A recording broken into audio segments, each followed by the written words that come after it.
경제신문을 읽어줘. 7월 18일부터 7월 22일까지. 부동산.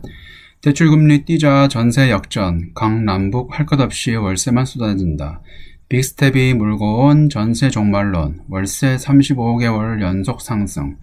전세 대출금리 6% 돌파에 임차인 먼저 월세로 바꾸자.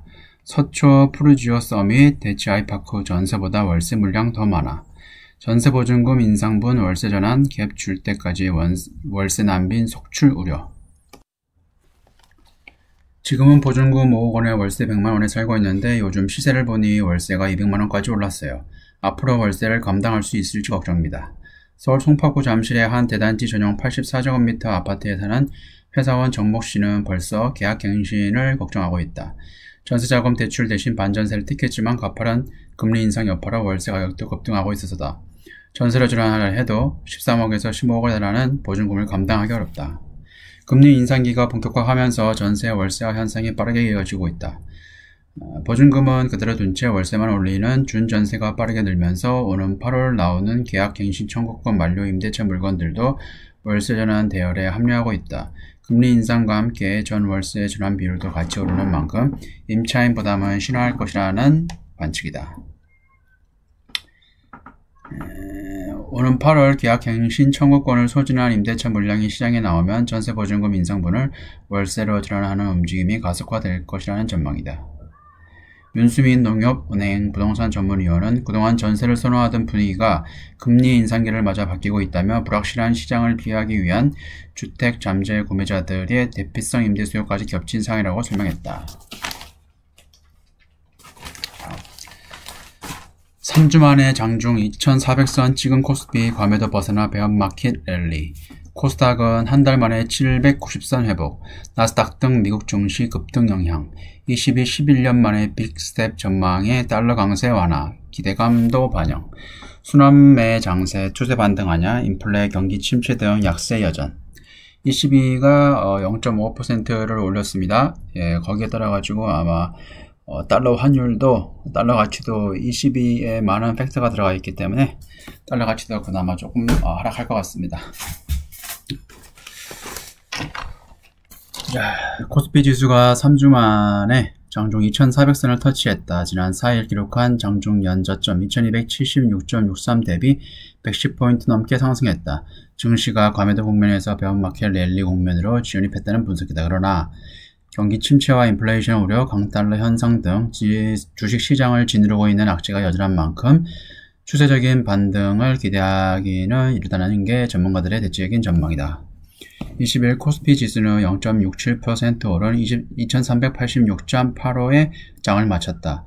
장중 2410까지 올라오면서 2400선을 회복하는 모습을 보였다. 3주 만에 2400선을 회복했고요.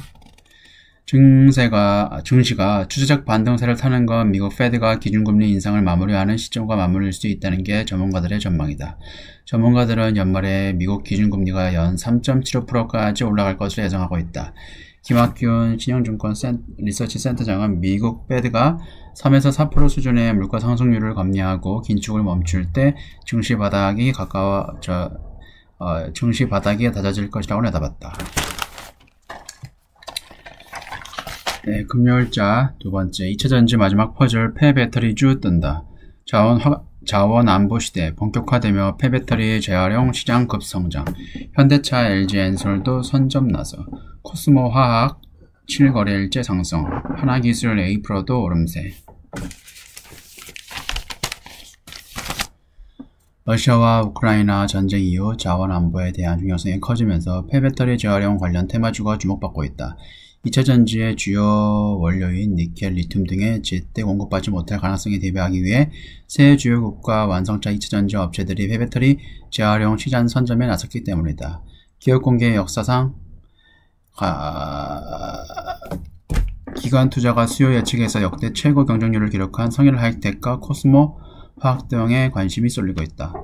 성일하이텍 같은 경우에는 며칠 전에 공모를 했는데 이게 기관 경쟁률이 2200대 1인가 그랬어요. 그래서 제 기준은 기관 경쟁률이 1000대 1이 넘으면 대부분 다 성공을 하더라고요. 예전에도 보면은 다 그렇게 성공을 해가지고 이번에도 성일 하이텍을 공모를 했는데 KB증권에다 했거든요. 삼성증권은 5,000주밖에 못해서 KB증권에 10,000주를 신청을 했는데 개인 한도 같은 경우에 저 같은 경우에 일반 회원이라서 10,000주더라고요. 근데 4주밖에 경쟁률이 원체 세다 보니까 4주밖에 배당을 못 받았습니다. 이거 실제적으로 이게 5만원이니까 아마 그날 당일날 10만원, 13만원까지 가지 않을까 생각하고 있습니다. 21일 에너지 전문 시장조사 업체 SNE 리서치에 따르면 2020년 14기가와트 아워 규모였던 폐배터리 배터리 재활용 시장 규모는 2030년 415기가와트 아워 규모로 급성장할 것으로 전망한다. 각국 정부는 배터리 재활용 사업의 지원에 앞다퉈 나서고 있다. 완성차 업체와 2차전지 업체들도 폐배터리 재활용 관련 투자를 확대하고 있다. 나와있네. 증권가에서도 폐배터리 재활용 테마주에 대한 주목도가 높아지고 있다. 글로벌 탑5 폐배터리 재활용 업체 성일하이텍은 11일에서 12일 기간 투자가 대상 수요 예측에서 기업 공개 역사상 역대 최고 경쟁률 2269.71대1을 기록했다. 20조 원이 넘는 증거금을 모았다. 성일하이텍은 공모자금을 기반으로 내년 하반기까지 제3공장을 증설해 2030년까지 34,000톤의 규모의 생산 능력을 갖추겠다는 계획이다. 폐배터리 재활용 시장에 뛰어든 코스모 화학 주가는 최근 7거래일 연속 상승했다. 지난달 저점 대비 36% 상승. 내년 말까지 연간 니켈 4,000톤, 코발트 2,000톤 등을 생산할 수 있는 설비를 갖춘 것이 부각됐다. 양극재 생산업체인 코스모 신소재의 물량을 수직 계열화해 매출을 늘릴 것으로 전망된다.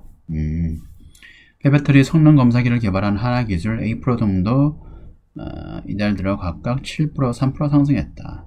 배터리 재활용 시장은 이제 막 개화했기 때문에 전기차 배터리 시장보다 더 폭발적인 성장세를 기록할 것이라며 주요 원자재 가격이 여전히 높은 데다 수급 불안 가능성도 커지면서 폐배터리 재활용 비중은 지속적으로 높아질 것이라고 말했다. 신흥국 강달러 충격, 자금 이탈, 통화가치가 하락, 인플레 악순환, 고물가의 미국 금리 인상, 겨우악재, 신흥국 30% 빚 상환 못할 수도, G20의 부채 탕감 속도 못 내면 침체의 소용돌이에 빠질까. 지난 9일 스리랑카에선 경제난을 참다 못한 시민들이 대통령 궁을 첨가하는 초유의 사태가 벌어졌다. 시민들의 분노에 대통령은 해외로 도피한 뒤 사임했다. 시위대는 해산했지만 올 10월 디폴트를 선언한 스리랑카는 여전히 경랑 속에서 헤어나지 못하고 있다. 신흥국들이 고물가에 이어 달러 강세에 따른 자국 통화가치 질하로 휘청이고 있다. 신흥국 국민들의 삶은 팍팍해지고 대외 부채가 급증한 정부는 디폴트 위기에 막닥뜨렸다. 파이낸셜 타임즈는 스리랑카의 경제적 정치적 위기는 다른 많은 신흥국에서도 나타날 수 있는 잠재적인 문제라고 지적했다. 미국의 금리 인상 여파로 신흥국 국채 금리가 높아진 것도 위험 요인으로 분석된다. 이들 국가의 자금 조달 비용이 불어나기 때문이다. 신흥국 디폴트 시기가 빠르게 돌아가면서 세계 각국의 지원에 나서야 한다는 목소리도 커지고 있다. 크리스탈리나 게오르기에바 IF 총재는 세계 최대 채권국인 중국을 비롯해 주요 20개국이 신흥국의 부채 탕감 속도를 높이지 못하면 침체의 소용돌이에 빠질 수 있다고 말했다.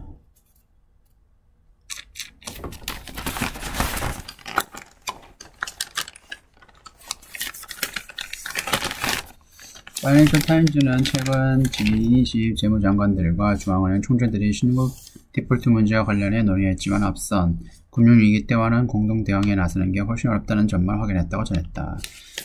자국의 이익을 위해서만 행동을 하기 때문에 협의가 안 되겠네요.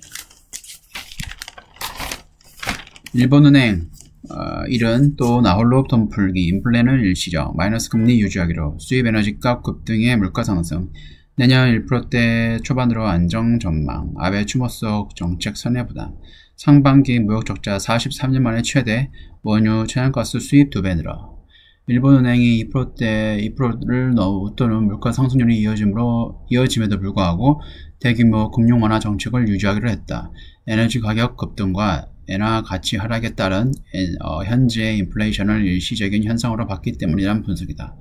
아베노믹스를 주도한 아베 신조 전 총리의 갑작스러운 죽음도 나홀로 금융 완화 정책을 지속하는 데 영향을 미친 것으로 해석된다.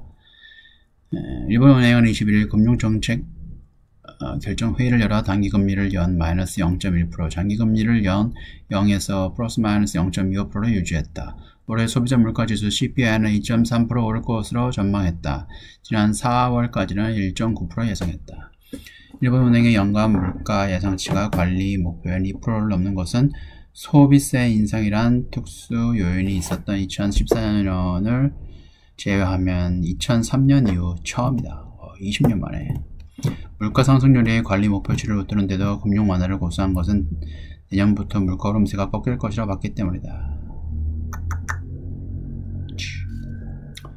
일본은행이 주요 중앙은행 가운데 유일하게 금융 완화 정책을 이어가는 대가는 만만치 않다. 1월에서 6월 약 74조 적자.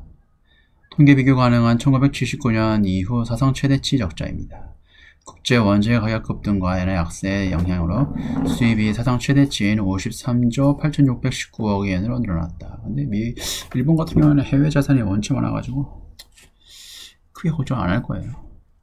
올 상반기 일본의 원유와 천연가스, 액화 천연가스 수입은 지난해보다 2배가 늘었다. 석탄은 3배 이상 증가했다. 지난달 달러 대비 엔화 가치가 137엔으로 24년 만에 최저치를 기록하자 실질 실효 환율도 하락했다는 분석이다. 6월 실질 실효 환율은 1995년 4월 150.85보다 60%가량 떨어졌다. 일본은행 사장은 달러당 엔화 가치가 145엔으로 떨어지고 물가가 3%까지 오르지 않는 한 일본은행은 통화 완화 정책을 바꾸지 않을 것이라고 말했다. 이번에는 대부분 이 수출주가 많아가지고 엔화 약세를 계속 고집할 것 같아요. 이번 주는 여기까지고요. 지금까지 시청해주셔서 감사합니다.